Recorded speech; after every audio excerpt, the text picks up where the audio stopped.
Frères et sœurs, aujourd'hui, l'Église, notre mère, nous fait contempler une femme qui pleure devant un tombeau vide.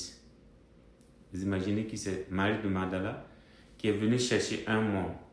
Et c'est elle qui va le partir, emportant la première nouvelle de la résurrection. Entre ces deux instants, on peut dire, quelque chose s'est passé en elle qui dépasse une simple consolation. Elle est venue, elle est devenue un être nouveau. Et on peut voir de près cette scène. Marie cherche le corps du Seigneur. Elle regarde en arrière vers ce qu'elle a connu, vers ce qu'elle a perdu. Et c'est précisément quand elle se retourne qu'elle rencontre Jésus vivant. Sans le connaître d'abord, sans le reconnaître. Il faut qu'il l'appelle par son nom Marie pour que les yeux de Marie-Madeleine s'ouvrent. Voilà le mystère de toute conversion. On ne devient pas des êtres nouveaux, ni par nos propres forces, ni par notre mémoire du passé, mais parce que le Seigneur ressuscité nous appelle personnellement par notre nom. Saint Paul le dit encore davantage.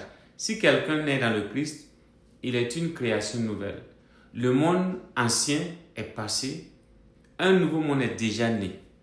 Et Marie-Madeleine en est la première icône vivante pour chacun de nous. Celle qui avait connu le désordre et la souffrance dans sa vie devient par la grâce d'une rencontre celle que la tradition chrétienne catholique appelle l'apôtre des apôtres.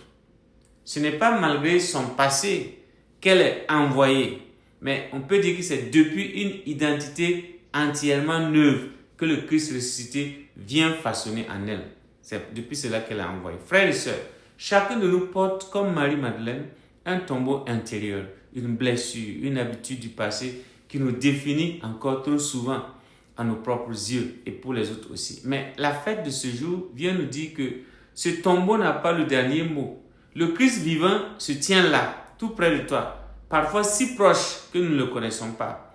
Et il nous appelle comme Marie-Madeleine par notre nom.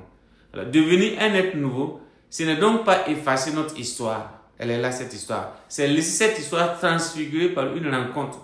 Ce n'est pas se retourner vers ce qui n'est plus, mais se laisser envoyer vers ce qui commence. Alors, on souhaite donc que Marie-Madeleine, dont nous célébrons la fête, nous obtienne cette grâce de reconnaître aujourd'hui encore la voix qui nous appelle par notre nom. Et elle le fait tous les jours. Et nous donne le courage, comme elle aussi, d'aller annoncer « J'ai vu le Seigneur ». Dieu vous bénisse tous au nom du Père, et du Fils et du Saint-Esprit. Amen.